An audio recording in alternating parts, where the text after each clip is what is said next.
नमस्कार। MP Dastak news में आपका स्वागत है। मैं हूं निवेदिता मिश्रा।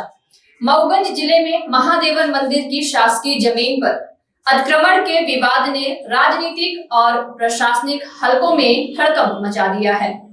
हिंदू संगठनों के प्रदर्शन और बीजेपी विधायक प्रदीप पटेल के नेतृत्व में हुए आंदोलन के बाद प्रशासन ने कार्रवाई की, लेकिन मामला हाई कोर्ट पहुंच गया। अब अदालत ने अतिक्रमण हटाने के आदेश पर रोक लगाते हुए प्रशासन और विधायक दोनों से जवाब मांगा है। यह मामला धार्मिक आस्था, राजनीतिक दबाव और प्रशासनिक फैसलों के बीच उलझता जा रहा है।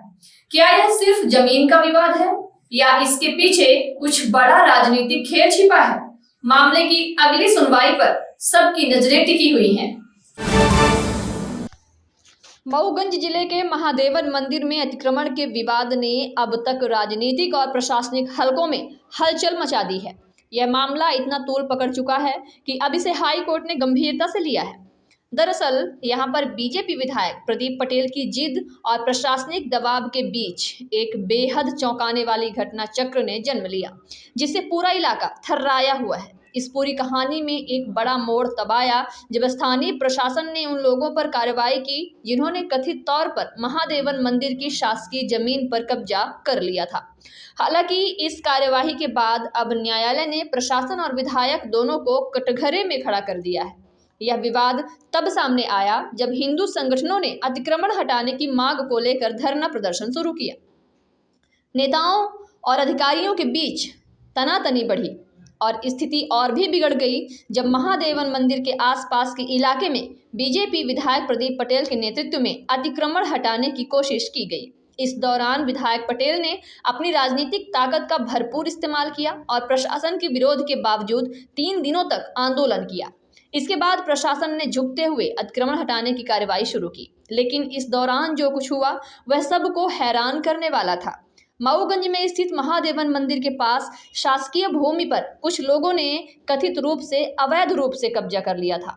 स्थानीय लोगों का आरोप था कि यह कब्जा मंदिर की शासकीय जमीन पर किया गया था, जिससे धार्मिक और सांस्कृतिक गतिविधियों पर असर पड़ रहा था। पहले हिंदू संगठनों ने प्रदर्शन किया, फिर स्थानीय विधायक प्रदीप पटेल ने आंदोलन का नेतृत्व किया। हालात तब और बिगड़े जब प्रशासन ने बीजेपी विधायक को नजरबंद किया और इस आंदोलन को दबाने की कोशिश की, लेकिन राजनीतिक दबाव के कारण प्रशासन को आखिरकार झुकना पड़ा और 3 दिन बाद अतिक्रमण को हटाने की कार्यवाही की गई। इस मामले में अब एक नया मोड़ आया है। इस पूरे घटनाक्रम को लेकर PIL पब्लिक इंटरेस्ट लिटिगेशन दायर की गई, जिसमें अदालत से यह मांग की गई कि प्रशासनिक कार्रवाई को रद्द किया जाए और अतिक्रमणकर्ताओं को वहां बने रहने का अधिकार दिया जाए। हाई कोर्ट ने मामले की गंभीरता को समझते हुए अतिक्रमण हटाने के आदेश पर स्थगन लगा दिया है और साथ ही विधायक प्रदीप पटेल और संबंधित प्रशासनिक अधिकारियों से स्पष्टीकरण मांगा है। कोर्ट ने स्पष्ट रूप से कहा है कि अतिक्रमण को हटाने की कार्रवाई को पुनः विचारणीय बनाने के लिए अधिकारियों को अपना पक्ष रखना होगा। यह स्थिति अब एक हाई स्टेक खेल बन चुकी है। एक ओर जहां बीजेपी विधायक प्रदीप पटेल और उनकी राजनीतिक ताकत को लेकर चर्चाएं हो रही हैं, वहीं दूसरी ओर प्रशासनिक अमला खुद को कटघरे में महसूस कर रहा है। इस पूरे घटनाक्रम में अब एक सवाल उठ रहा है कि क्या विधायक अपनी ताकत के बल पर प्रशासनिक फैसलों को प्रभावित कर सकते हैं, और क्या यह मामला सिर्फ एक जमीन का विवाद है या कहीं ना कहीं एक बड़े राजनीतिक खेल का हिस्सा है। अभी यह तो कहना जल्दबाजी होगी, लेकिन हाई कोर्ट का आदेश और इस पूरे मामले में हो रही कानूनी कार्रवाई यह संकेत दे रहे हैं कि मऊगंज का यह अतिक्रमण विवाद राजनीतिक और प्रशासनिक गलियारों में अगले दिनों तक गर्मा गर्म बहस का विषय बने रहने वाला है। देखिए, देवरा वाले मामले में माननीय उच्च न्यायालय में एक PIL लगाई गई है और उसमें कल आदेश हुआ है।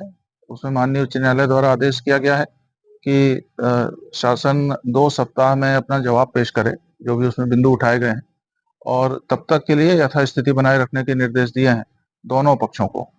और इसमें मेरा आग्रह है सभी से कि अफवाहों पर ध्यान न दें, ना अफवाहें फैलाएं, ना अफवाहों पर ध्यान दें, और जो भी इस मामले में माननीय उच्च न्यायालय के निर्देशानुसार कार्रवाई हम लोग पूरी विधि अनुकूल रूप से कर रहे हैं और पूरी कार्रवाई नियमानुसार की जाएगी।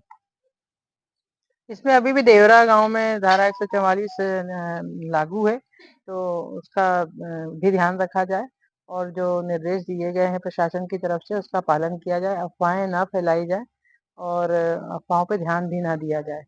यही हमारी सभी से अपील है। फिलहाल इस खबर में इतना ही। फिर मिलते हैं एक नई खबर के साथ। तब तक के लिए नमस्कार।